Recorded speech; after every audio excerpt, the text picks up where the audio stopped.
Just over 4,000 years ago, there was a thriving population living on the island of Crete. They were one of the first, somewhat organized and wealthy civilizations of the Aegean. We still do not know how these people called themselves. We know them collectively as the Minoans. On the island of Crete, you can find several large palaces dotted all over the island.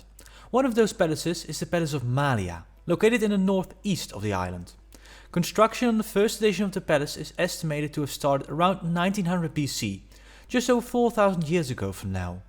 According to Greek mythology, Sarpedon ruled over the Palace of Malia. He was the son of the Greek god Zeus and Europa. Sarpedon was also the brother of Minos. Minos was the famous king in Greek mythology that ruled over the legendary Palace of Knossos, located in the center of Crete. The people of the time that we now know as the Minoans were named after the king Minos, as we do not know their actual name.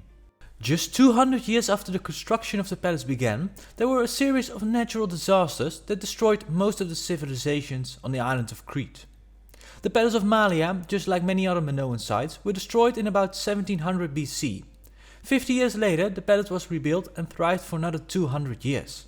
Eventually, the palace was completely destroyed in 1450 BC, never to be rebuilt again. The palace used to cover about 7,500 square meters and was home to a few thousand people. The Palace of Malia is a lesser known but better preserved palace. The famous Palace of Knossos has been rebuilt with some modern building techniques, while the Palace of Malia remains in its original condition. The original name of the palace and the city surrounding the palace is still unknown. Most likely it was either called Tarmaros or Miletos. The city made its own gold coins and had a thriving economy. On one of the coins that we found in Malia, we can find the goddess Athena together with two dolphins. The palace had two floors with a central courtyard with a rectangular shape and 4 separate wings attached to the palace. The most important part of the palace can be found on the west side. There was a warehouse, royal rooms, workshops, a weapon room and altars on the west side of the palace. The palace was destroyed again in 1450 BC.